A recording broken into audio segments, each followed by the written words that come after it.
But now I want your calls on this. Is it wrong to cull deer? 0207 862 2222 is the number that you need. Now, a deer cull credited with saving the forest that inspired Winnie the Pooh's 100-acre wood is said to expand after 4 times as many animals as normal were shot dead.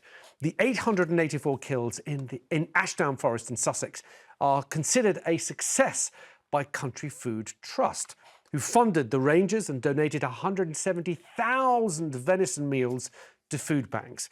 They now say that other areas want their help. The Trust estimates that there are 2 million wild deer in Britain, and 750,000 of them need to be culled every year. If there are too many deer, then they can devastate woodland and the habitats of animals that live there by over-foraging.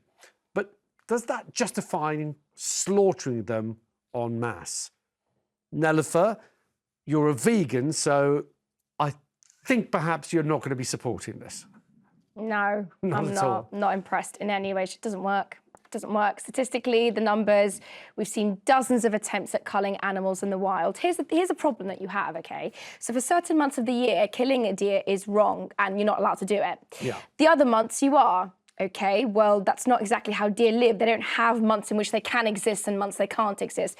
We also know, fundamentally, they're a massively important part of our ecosystems because they don't have any borders or boundaries. So they go into forests, they go into farms, they graze all of the land that they're on.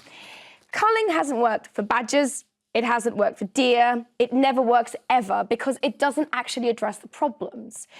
I think a lot of people will disagree. I'll come into Mike for a second, but you know, the seasonality of an animal's life, you have that in fish, for example. There are months where you're not allowed to fish because you need to give the fish a time to make up the numbers from the fishing season. And it's the same with deer. You're not allowed to shoot deer at certain times of the year because that's the mating season. That's the time of year where you're giving the deer the time to replenish. And we know for fact that if you let deer unculled, then you can wave goodbye to a lot of your woodlands, a lot of your farming. They will devastate that, impacting other species. But you see the kind of folly in what you're saying there. No, the fact really. that we allow them to mate and to have this lovely moment, and then 3 months later they've got to be murdered en masse. But no one wants to see them disappear. No one wants to see them disappear. No one wants to see them go away. But this isn't... Culling simply doesn't work. OK, Mike? Very provocative language here. You just used the word murder. Alex, you used the word slaughter, right? It's not slaughter or murder, it's culling.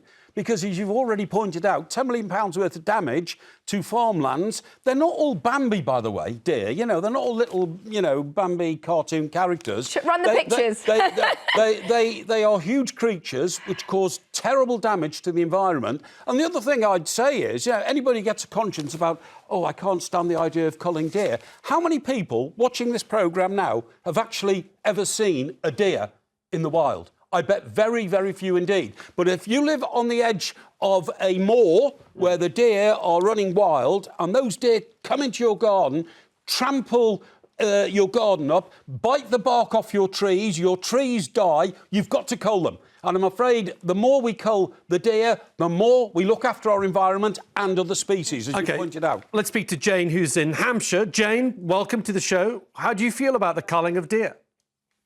I think it's absolutely barbaric. What gives us the right to think that we can just kill any species we want when we want? OK. And there is, can I just say this? Yeah. There is a Deer Protection Act from 1991 from the RSPCA. Now, to kill a deer, if you're a landowner and they're on your land, you have to get a special licence. Now, I'd like to know how they counted and how many deer we've got and who gave them a licence to go ahead and kill so many. OK, Jane. Well done, Jane. Do you agree that if you let deer populations go out of control, you're going to pose a serious environmental threat to forests, land that is farmland. You've got farmland, etc. The reason we're having that explosion is, of course, we've lost natural predators in this country. So we don't have the wolf populations. The deer don't really have anything that are hunting them. Therefore, the numbers are exploding. So would you agree that you need to have some control of deer numbers? No, sadly, I don't. Because So you're there prepared to seems see other be, species collapse because of Can an I explosion answer of that deer? question? Can I answer that question, Sure. please? The ecosystem for deer is amazing. It helps forests. Now, I have a problem with these forestry people saying it's the forest they're trying to protect, and then on the other hand, how many meals they supplied. Now, which is it? Okay, all Is right. it for the food banks for the meals, or is it actually because But of the forest? surely you agree that the 170,000 meals for food banks is a good thing, right? Not killing our wildlife, no. Okay, Jane, Not I'll at leave it all. there. Jane, thank you for Well done, kicking us Jane. off. Jill's in Cornwall. Jill, do you agree with Jane that it's barbaric? No, I don't. I mean, it's, oh, gosh, it doesn't matter how you say this. It's going to be upsetting to people who think that farming and I live in Cornwall. I live in an area which is, yes, there are deer. I don't have any neighbours. My nearest neighbour is about a mile down the road. We have a problem, not me personally, but the farmer that is farming the land that surrounds my house has a problem with deer. They come in over the hedges, they knock down the fencing. They don't have any control over their numbers as it is.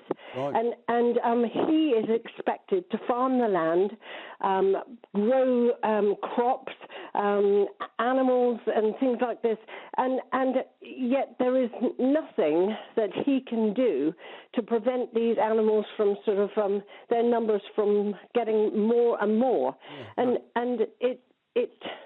it makes sense to have some form of control over wild animals when we are expecting You have to. farmers and things like that to supply this. I totally agree with food. Jill. You have to, otherwise it runs completely out of control. There's a park near me called Bushy Park where there's herds of deer, and it's beautiful to see them there, but they're controlled. Okay. You know.